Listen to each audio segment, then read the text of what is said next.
The morning sun cast long shadows across the grounds of Buckingham Palace as James Thompson adjusted his ceremonial uniform for what he believed would be another routine day. At 62, James had served as a palace guard for nearly 4 decades, witnessing countless royal ceremonies, state visits, and quiet moments that the public never saw. His weathered hands trembled slightly as he fastened the brass buttons of his red tunic, a tremor that had begun appearing more frequently in recent months. James had dedicated his entire adult life to protecting the royal family. He remembered the day he first put on the uniform as a young man of 23, fresh from military service, and filled with pride at being selected for such an honored position. Over the years, he had become more than just a guard. He was a trusted fixture within the palace walls, someone the staff relied upon and the royal family recognized with genuine warmth. However, recent changes in palace administration had created uncertainty for many long-serving employees. New security protocols were being implemented, and there were whispers about staff reductions and modernization efforts. James had noticed younger guards being brought in, equipped with the latest technology and training methods that made his traditional approach seem outdated. The concerns weren't just professional. James's wife, Margaret, had been battling a serious illness for the past 2 years. The medical bills were mounting. Despite the palace's health benefits and the experimental treatments she needed were expensive, their modest savings had been depleted, and James found himself working extra shifts whenever possible, hoping to secure enough money for Margaret's continued care. On this particular morning, James received an unusual assignment. Instead of his regular post at the main entrance, he was instructed to conduct a security inspection of a property that had recently come under palace oversight. The property belonged to Queen Camilla, acquired through inheritance, and required a thorough security assessment before any official use or public announcement. As James drove through the London suburbs toward the address he'd been given, he reflected on the strange turns his life had taken. The property was located in a quiet residential area, far removed from the grandeur of the palace. It was a modest Victorian house with an overgrown garden and windows that hadn't been cleaned in months. The previous owner, an elderly relative of the Queen Consort, had passed away several months earlier, leaving the property in a state of benign neglect. James parked his official vehicle and approached the front door, noting the peeling paint and the brass doorknob that had turned green with age. Using the keys provided by the palace administration, he entered the house and was immediately struck by the musty smell of a home that had been closed up for too long. Dust particles danced in the streams of sunlight that filtered through the grimy windows. The house was filled with the accumulated possessions of a lifetime. Furniture covered in white sheets created ghostly shapes throughout the rooms. Bookshelves lined the walls, filled with volumes that ranged from classic literature to gardening manuals. Family photographs in tarnished silver frames showed decades of gatherings, weddings, and celebrations. As James moved through the house, methodically checking windows, doors, and potential security vulnerabilities, he couldn't help but feel a sense of melancholy. This had been someone's home, filled with memories and personal treasures now sitting empty and forgotten. He wondered about the person who had lived here, what their relationship had been to the royal family, and why the property had been left unattended for so long. In the main sitting room, James discovered an old piano with yellowed ivory keys. Sheet music was still propped on the stand, frozen in time as if the player had just stepped away for a moment. A half-finished crossword puzzle lay on a side table next to a cold cup of tea. The liquid long since evaporated, leaving only a brown ring at the bottom of the delicate china cup. The inspection was supposed to be routine, focusing on structural integrity, security systems, and any immediate maintenance needs. James documented each room carefully, taking photographs and notes that would be included in his report. The house seemed secure enough, though it would need significant work before it could be considered suitable for any royal use. As the afternoon wore on, James found himself drawn to the smaller details of the house. There were personal letters tied with ribbons, stored in a wooden box on the mantelpiece. Watercolor paintings, clearly done by an amateur but with great care and affection, decorated the hallway walls. A collection of porcelain figurines sat on a shelf, each piece carefully dusted and arranged despite the general neglect of the house. It was while examining the dining room that James first noticed something unusual. The room contained an elaborate mahogany sideboard with several drawers and cabinets. As he checked the furniture for any security concerns, one of the cabinet doors swung open, revealing contents that made him pause. Inside were several pieces that looked distinctly out of place in this modest suburban home. James had worked at the palace long enough to recognize quality when he saw it. These weren't ordinary household items or family heirlooms of sentimental value. The pieces he was looking at appeared to be of museum quality, crafted with the kind of skill and attention to detail that suggested they were worth significantly more than anything else in the house. His training kicked in immediately. Any unusual discoveries during a security inspection needed to be documented and reported. But as James looked more closely at the items, a growing sense of recognition began to form in his mind. Some of these pieces looked familiar, though he couldn't immediately place where he might have seen them before. The discovery would mark the beginning of an investigation that would change not only James's life but also reveal secrets that had been hidden for decades. As he carefully photographed the contents of the cabinet and prepared to contact his supervisors, James had no idea that his routine security inspection was about to uncover one of the most significant mysteries in recent royal history. James carefully examined each item in the cabinet, his pulse quickening with each discovery. There was an ornate silver tea service with intricate engravings that seemed to shimmer, even in the dim light of the dining room. Next to it sat a collection of jewelry pieces, including what appeared to be a tiara with diamonds that caught the afternoon sunlight streaming through the window. The craftsmanship was extraordinary, far beyond anything that would typically be found in a private residence.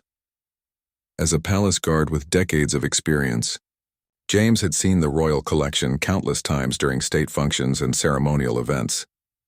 He had stood watch while precious artifacts were displayed for visiting dignitaries and had observed the meticulous care with which each piece was handled. The items before him now triggered a nagging sense of familiarity that he couldn't shake. James reached for his phone to call his supervisor, but hesitated. Protocol demanded that he report any unusual findings immediately, but something about the situation felt delicate. These items were clearly valuable, but they were found in property that legitimately belonged to the royal family. Was this simply a case of inherited treasures that had been forgotten, or was there something more complex at play? Before making any calls, James decided to conduct a more thorough examination of the house. If there were valuable items hidden in one location, there might be others throughout the property.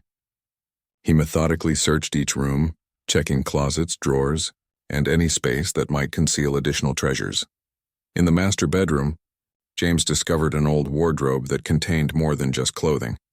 Hidden behind winter coats and formal dresses were several wrapped packages. When he carefully unwrapped the first one, he found a golden chalice with precious stones embedded around its rim. The second package contained what appeared to be historical documents, carefully preserved in protective plastic sleeves. The documents were particularly intriguing. Some appeared to be old letters written on official royal letterhead, while others looked like inventory lists with detailed descriptions of various artifacts and their locations. James's ability to read the faded handwriting was limited, but he could make out enough to understand that these documents related to the royal collection. In a small study off the main hallway, James found a locked desk. Using tools from his security kit, he carefully opened the drawers and discovered what appeared to be a personal journal. The entries were written in a shaky hand and dated from several years ago. The author, presumably the previous owner of the house, had documented their thoughts and concerns about various family matters. One particular entry caught James's attention. It mentioned a conversation with cousin Camilla about the collection and referenced items that needed to be kept safe during the renovations. The entry was dated approximately 3 years earlier, around the time when significant restoration work had been conducted at several royal residences. James began to piece together a possible explanation for the presence of these valuable items. During major renovations or security upgrades at royal properties, it was sometimes necessary to temporarily relocate precious artifacts to ensure their safety. Perhaps these items had been moved to this house for safekeeping and had simply been forgotten in the aftermath of the previous owner's illness and death. However, as James continued reading the journal entries, he discovered references that troubled him. There were mentions of financial difficulties and concerns about medical expenses. The journal writer had expressed worry about their ability to afford necessary treatments and had even contemplated making difficult decisions about the family treasures. The implications were becoming clearer, but they were also more complex than James had initially imagined. This wasn't simply a case of forgotten items or temporary storage. The previous owner might have been faced with the same kind of financial pressures that James himself was experiencing with his wife's medical bills.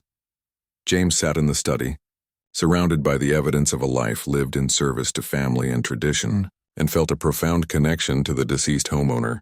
They had both devoted themselves to caring for others, and they had both faced the harsh reality of insufficient resources when confronted with serious illness and its associated costs. As the afternoon shadows grew longer, James realized that he was at a crossroads.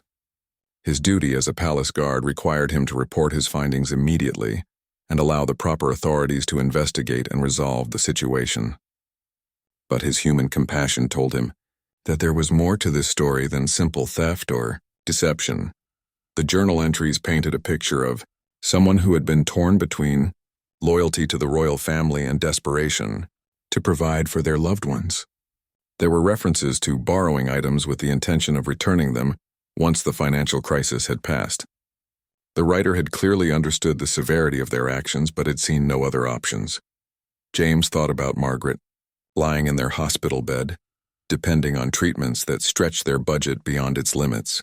He thought about the sleepless nights he had spent worrying about money and the extra shifts he had worked to try to cover their mounting expenses. The parallel between his situation and that of the journal writer was impossible to ignore. The discovery also raised questions about how these valuable items had gone unnoticed for so long. The royal collection was supposed to be carefully inventoried and monitored. How had these pieces been removed without detection, and why had their absence not been discovered during regular audits? James realized that his findings might expose not only the actions of a desperate individual, but also potential weaknesses in the security systems he had spent his career defending. The implications could extend far beyond this single house, and might affect the careers and reputations of many people he had worked with for decades. As evening approached, James knew he could no longer delay making his report, but he also knew that the way he presented his findings could significantly impact how the situation would be resolved. He had the power to frame the discovery as either a criminal matter, requiring prosecution, or as a human tragedy that called for understanding and discretion. The weight of that responsibility settled heavily on his shoulders as he prepared to make the phone call that would set in motion events beyond his control. James stood in the quiet study, his phone in hand, wrestling with the most difficult decision of his career. The journal lay open before him, revealing the intimate struggles of someone who had faced impossible choices. The final entries, written in an increasingly shaky hand, spoke of growing illness and mounting desperation. The writer had documented their plan to return the borrowed items once their financial situation improved. But declining health had apparently prevented them from fulfilling that intention. Finally, James dialed the number for Palace Security Headquarters. His supervisor, Chief Inspector Martin Crawford, answered on the second ring. Crawford was a stern but fair man who had worked his way up through the ranks and understood the complexities of palace operations. Crawford speaking. Came the familiar voice through the phone. "Sir, this is James Thompson. I'm at the Camilla property conducting the security assessment. I've discovered something that requires immediate attention." There was a pause on the other end of the line. "What kind of discovery, Thompson?" James chose his words carefully. "I've found a collection of valuable items that appear to belong to the royal collection.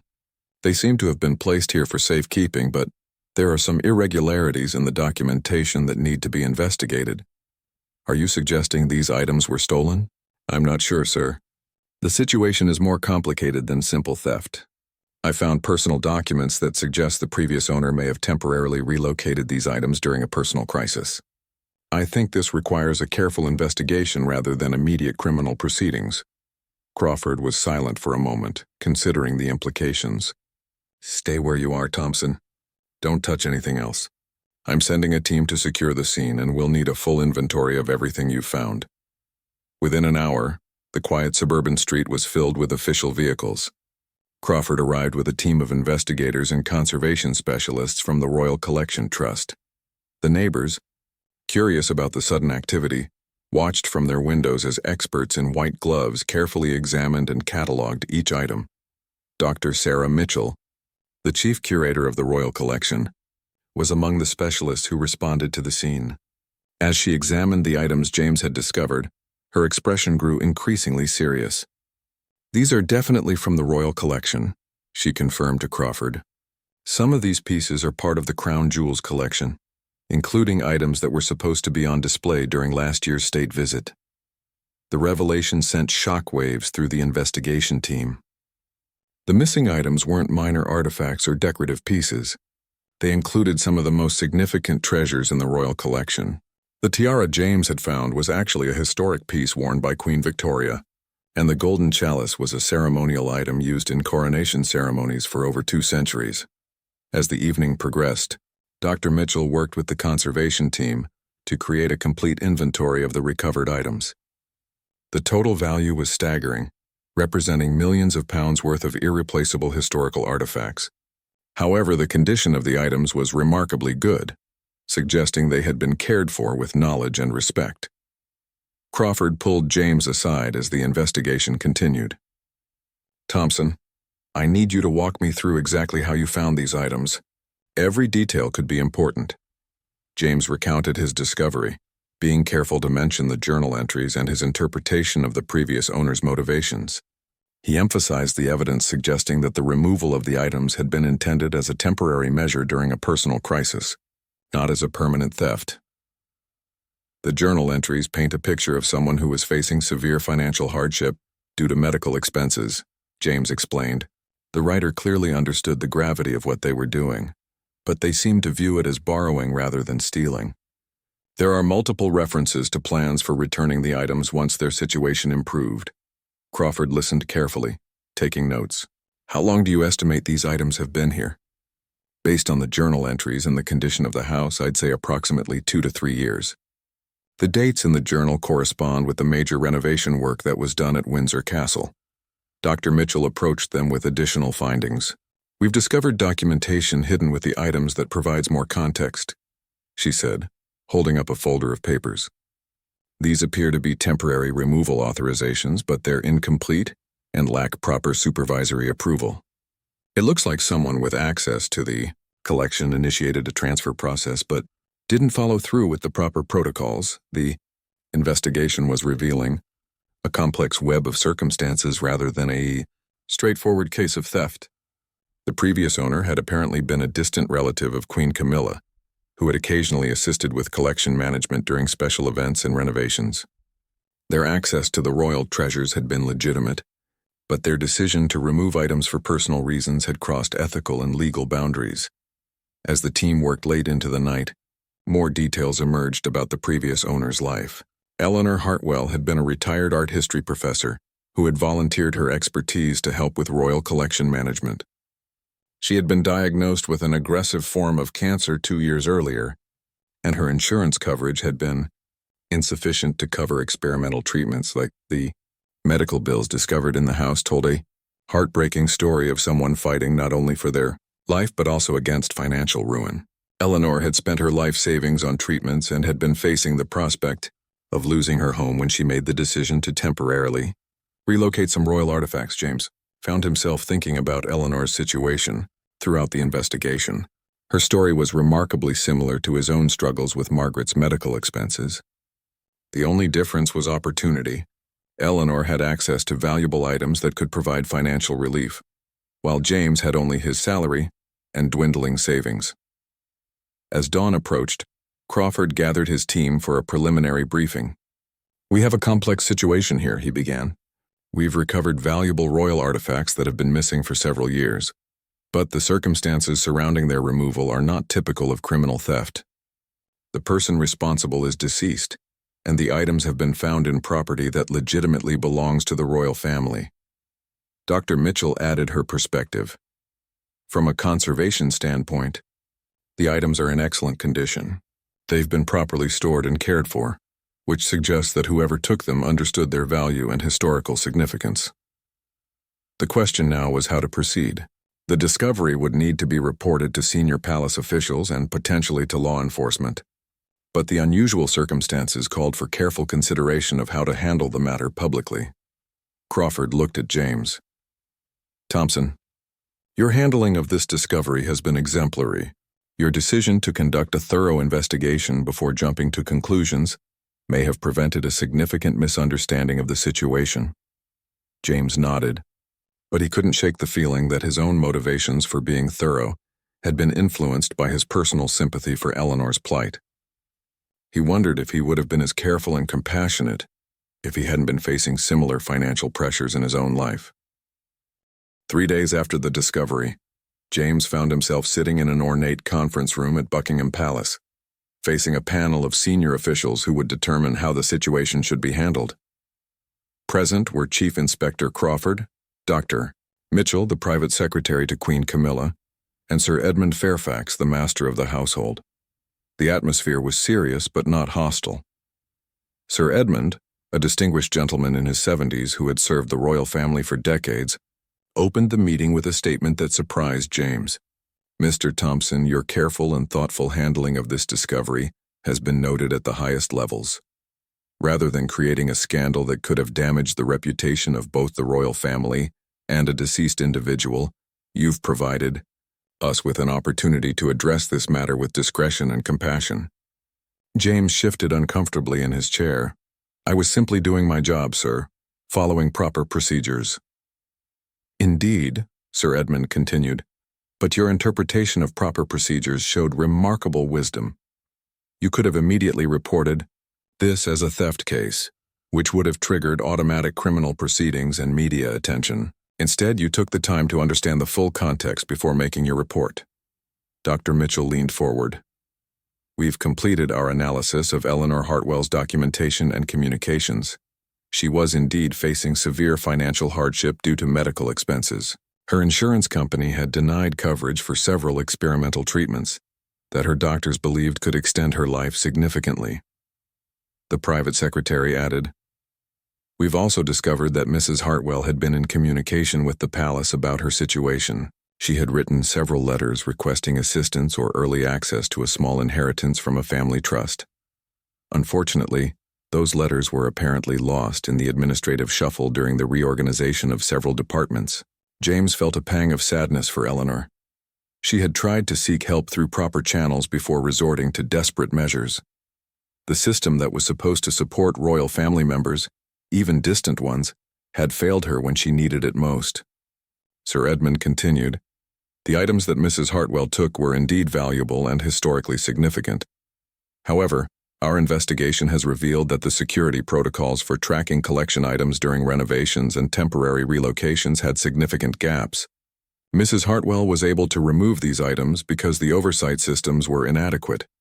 This revelation cast the situation in a different light. Rather than being a case of someone exploiting their access to steal valuable items, it appeared that Eleanor had taken advantage of security weaknesses that existed due to administrative shortcomings." Crawford spoke up. "We've reviewed the security footage from the period when these items went missing. Mrs. Hartwell's removals were conducted during legitimate work periods when she was authorized to be in the collection areas. The items were taken gradually over several months, which is why their absence wasn't immediately noticed." Dr. Mitchell added, "We've also discovered that Mrs. Hartwell had been documenting her actions. She kept detailed records of what she took, when she took it, and her plans for returning each item. Her intention appears to have been to use the items as collateral for loans, not to sell them permanently." The revelation that Eleanor had been planning to return the items added another layer of complexity to the situation. She hadn't been stealing in the traditional sense. She had been attempting to use valuable family assets to secure loans for her medical treatment. Sir Edmund looked directly at James. "Mr. Thompson, given your role in uncovering this situation and your demonstrated discretion, we would like to ask for your input on how this matter should be resolved." James was surprised to be asked for his opinion. "Sir, I'm not sure my thoughts on this matter would be appropriate or helpful." "On the contrary," Sir Edmund replied, "you've shown exceptional judgment throughout this process. Your perspective as someone who has served the royal family faithfully, while also understanding the pressures of ordinary life, could be invaluable." James took a moment to consider his response. If I may speak frankly, sir, I believe Mrs. Hartwell was someone who dedicated her life to serving others and found herself in an impossible situation. She made choices that were technically wrong, but her motivations were understandable. I think the focus should be on ensuring that the items are safely returned to the collection and that we learn from the security gaps that allowed this to happen. The private secretary nodded. We've been thinking along similar lines. Queen Camilla has been personally involved in reviewing this case, given her family connection to Mrs. Hartwell. Her Majesty has expressed that she would prefer this matter to be handled with compassion rather than punishment. Sir Edmund added, "We're proposing to treat this as an administrative matter rather than a criminal case. The items will be returned to the royal collection and will implement improved security protocols to prevent similar situations in the future. There will be no public disclosure of the specific circumstances, which will protect Mrs. Hartwell's reputation and privacy." James felt relief at hearing this decision. Eleanor's memory would be preserved, and her family wouldn't have to endure the shame of public accusations of theft. However, Sir Edmund wasn't finished. "There is one additional matter we need to address. Our investigation has revealed that Mrs. Hartwell had been attempting to sell one of the items to cover her medical expenses. She had contacted several auction houses and private collectors, but fortunately, the sale was never completed due to her declining health. This news was more troubling.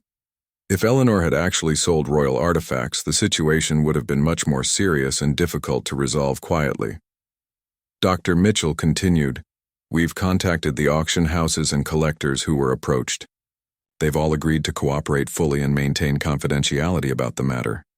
None of them were aware that the items belonged to the royal collection, as Mrs. Hartwell had presented them as family heirlooms." Crawford added, "The financial trail shows that Mrs. Hartwell never received any payment for royal artifacts. Her bank records indicate that she was still seeking legitimate means of funding her treatment up until her final hospitalization." James found himself thinking about his own situation again. The medical bills for Margaret's treatment continued to mount, and he had been exploring every possible option for additional funding.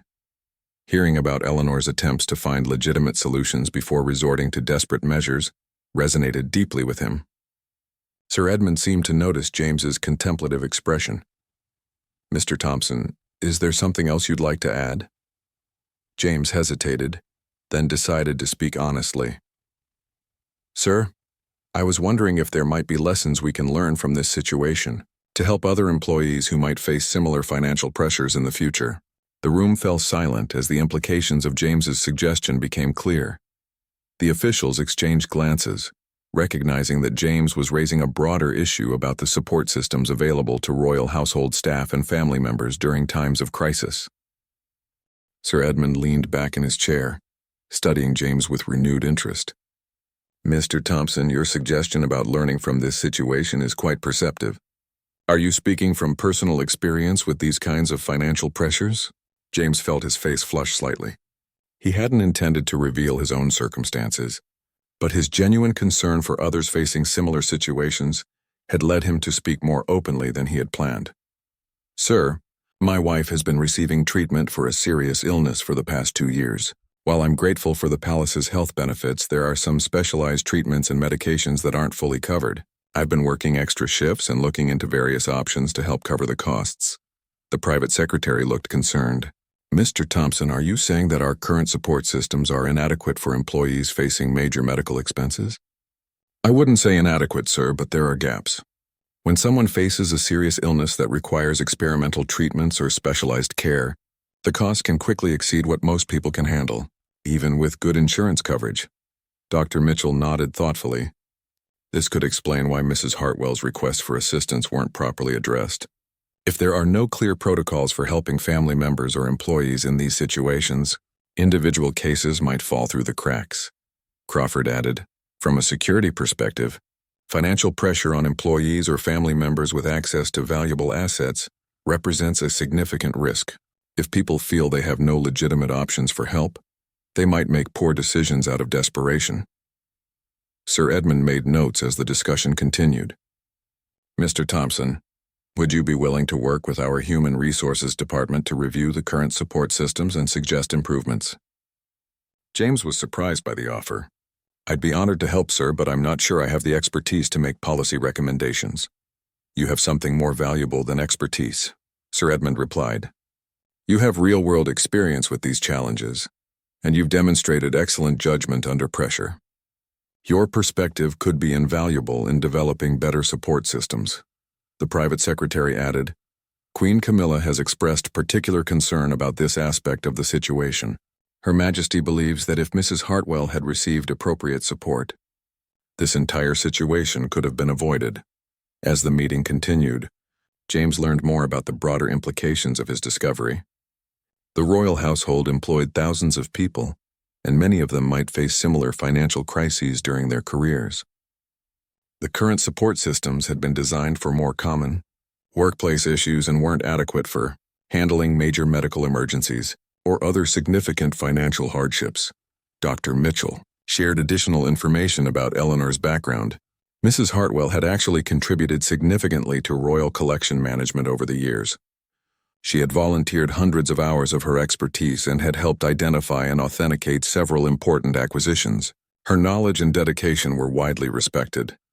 This information made Eleanor's situation even more poignant. She had given generously of her time and expertise to support the royal collection, but when she needed help, the system hadn't been able to respond effectively. Sir Edmund announced a break in the meeting, and James found himself alone with Crawford in the hallway outside the conference room. James, Crawford said, using his first name for the first time in years, I want you to know that your handling of this entire situation has been exceptional. But I also want to make sure you understand that there are resources available to help with your wife's medical expenses. James looked surprised. Sir, I wasn't trying to ask for help for myself. I was genuinely concerned about preventing similar situations in the future. I understand that, Crawford replied, but your situation is exactly the kind of thing we need to address. No employee should have to struggle alone with major medical expenses while serving the royal family faithfully. Crawford continued, there are discretionary funds available for employees facing extraordinary circumstances. The process for accessing these funds hasn't been well publicized, which is clearly something we need to fix. Before James could respond, they were called back into the conference room. Sir Edmund had been in communication with senior palace officials during the break and had news to share.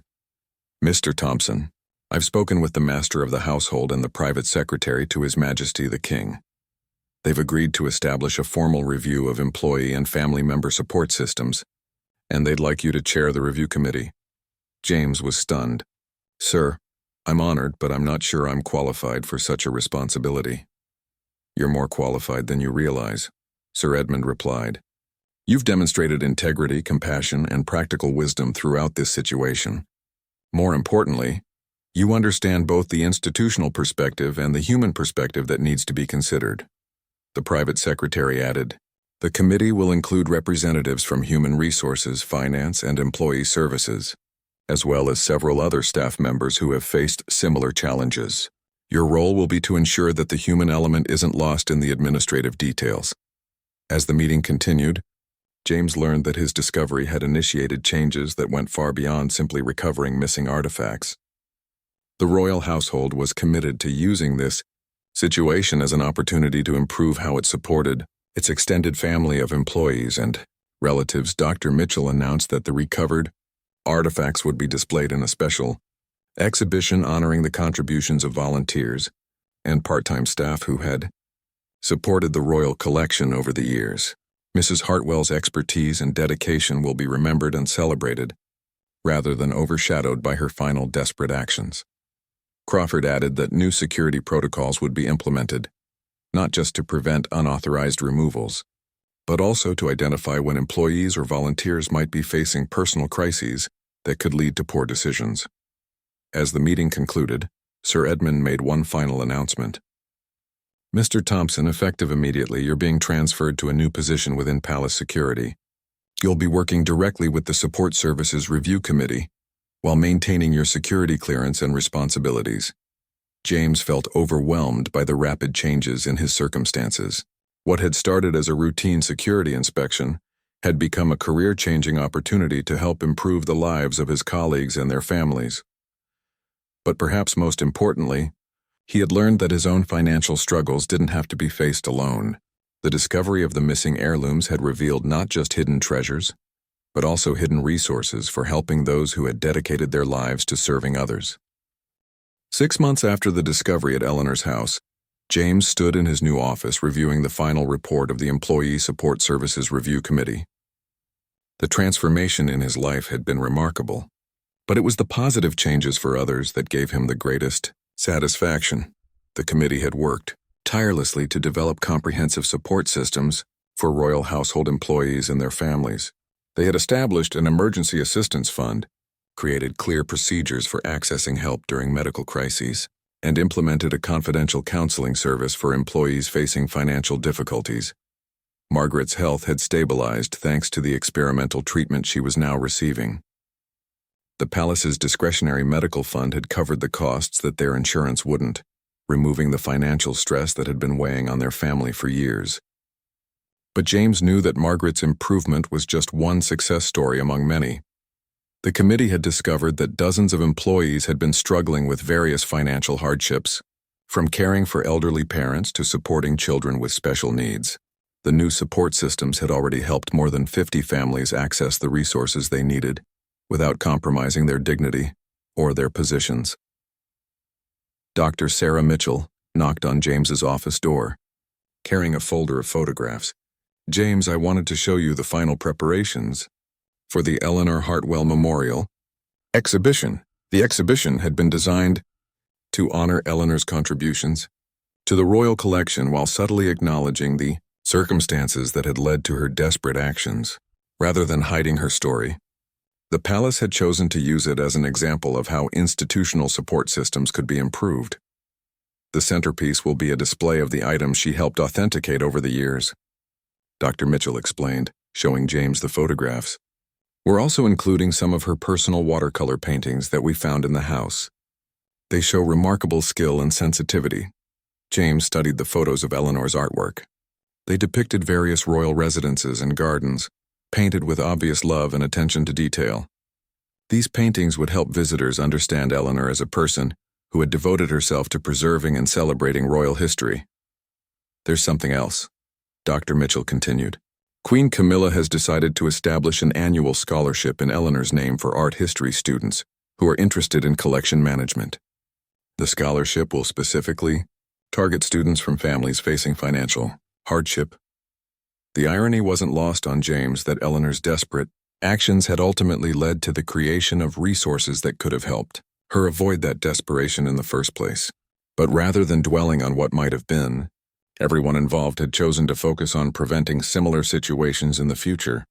Crawford appeared in the doorway, now wearing the insignia of his recent promotion to Assistant Chief of Security.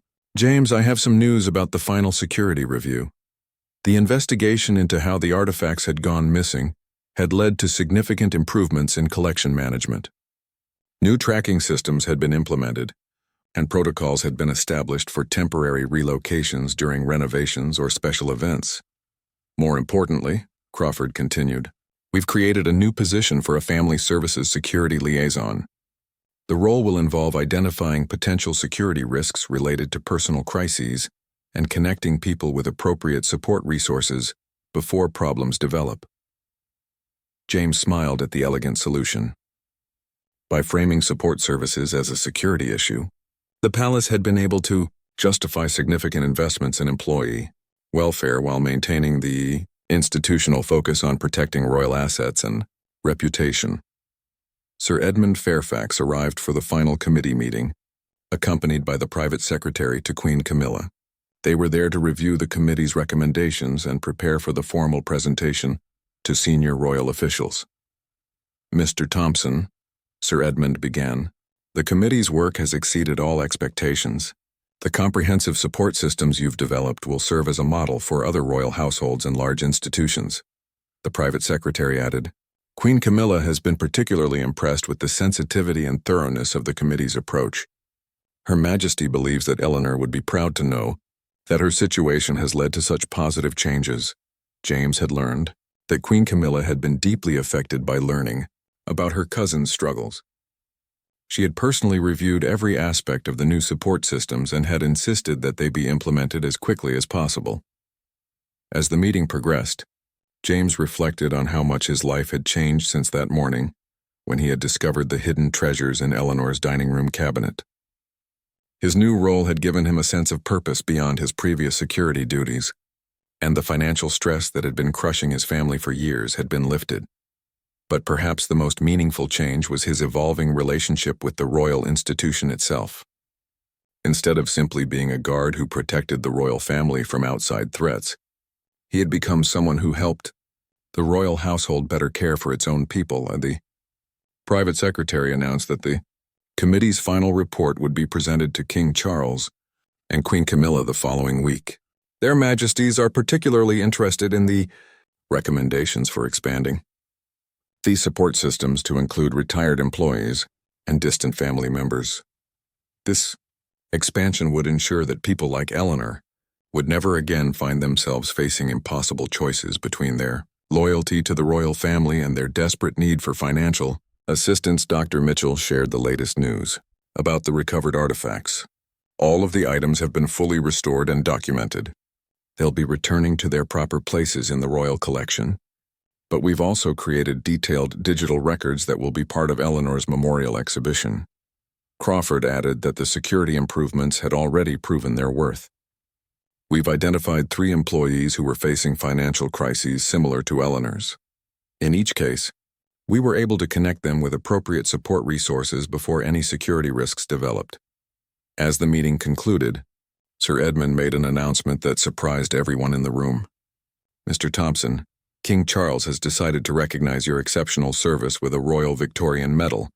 The ceremony will take place next month." James was speechless. The Royal Victorian Medal was awarded for distinguished personal service to the monarchy, and it represented recognition at the highest level of the royal hierarchy. "Sir, I was simply doing my job," James finally managed to say. "You were doing far more than your job," Sir Edmund replied.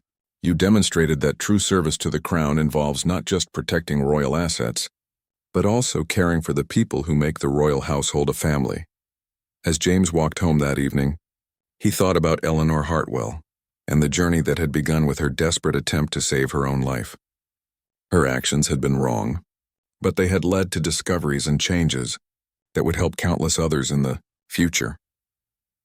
The touching tale of the palace guard who had seized Camilla's property and discovered the Queen's missing heirlooms had become a story of redemption, compassion, and positive change that would continue to benefit royal household members for generations to come. 1 year later, James stood in the gallery where the Eleanor Hartwell Memorial Exhibition had opened to great acclaim. The display had become one of the most popular attractions for palace visitors, not because of scandal or sensationalism, but because it told a deeply human story about service, sacrifice, and redemption. Margaret was beside him, healthy and vibrant for the first time in years. The experimental treatment had been successful, and her doctors were optimistic about her long-term prognosis. She squeezed James's hand as they watched visitors examine Eleanor's watercolor paintings and read about her contributions to the royal collection. "She would have been amazed to see this," Margaret said softly, referring to Eleanor. "Her legacy has become something beautiful instead of something shameful."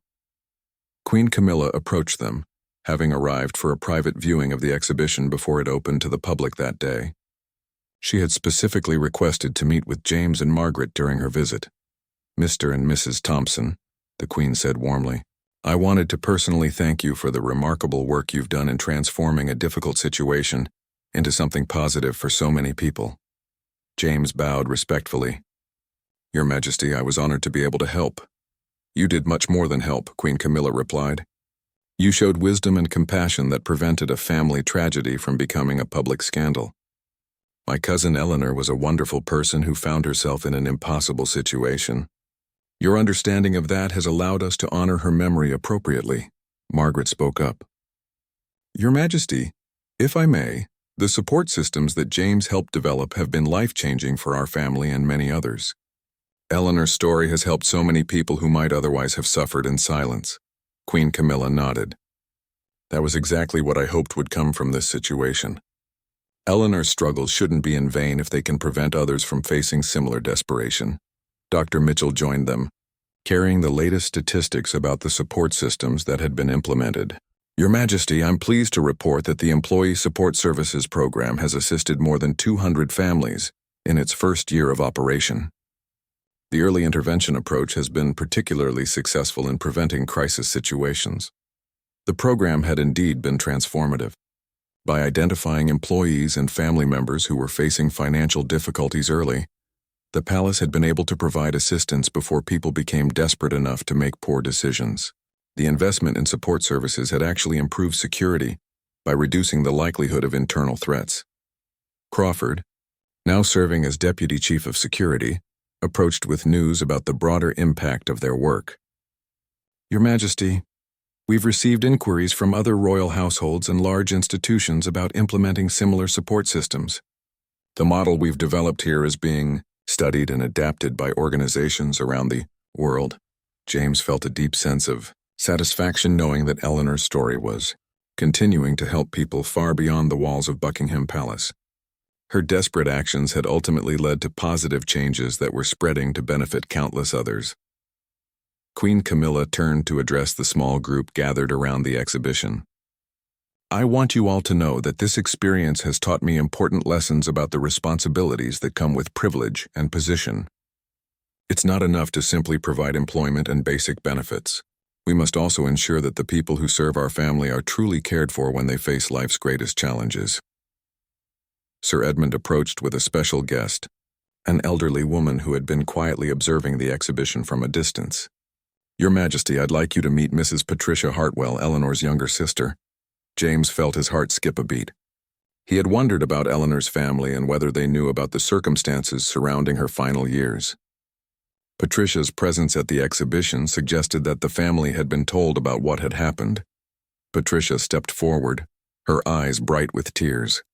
Your Majesty, I wanted to thank you for the way you've honored my sister's memory. When I first learned about what had happened, I was devastated. Eleanor was always so proper and ethical. I couldn't understand how she could have done such a thing. Queen Camilla took Patricia's hand. Your sister was facing an impossible situation. Her actions came from love and desperation, not from greed or malice, Patricia continued. Learning about the support systems that have been created because of Eleanor's situation has helped me understand that her struggles weren't meaningless. She would be so pleased to know that her story is helping other people avoid the desperation she felt. James approached Patricia hesitantly. Mrs. Hartwell, I was the one who discovered the items in your sister's house. I want you to know that everything I found suggested that she was a person of great integrity who was facing terrible circumstances. Patricia smiled through her tears. Thank you for understanding her situation with such compassion. The investigators who spoke with our family explained how carefully and thoughtfully you handled the discovery. Eleanor would have appreciated your kindness. Dr. Mitchell showed Patricia through the exhibition, pointing out displays that highlighted Eleanor's scholarly contributions and artistic talents. The exhibition had been designed to present a complete picture of Eleanor as a person, not just focusing on her final desperate actions. As the day progressed, James found himself thinking about the journey that had brought him to this moment. What had started as a routine security inspection had become a transformative experience that had changed not only his own life but the lives of hundreds of others. The Royal Victorian Medal he had received from King Charles was displayed in his new office, but the real reward was seeing the positive impact of the changes that had been implemented. The support systems were working, families were being helped, and the institutional culture of the royal household had evolved to become more caring and responsive to human needs. Margaret joined him as the exhibition opening concluded. Are you proud of what you've accomplished? She asked. James considered the question carefully.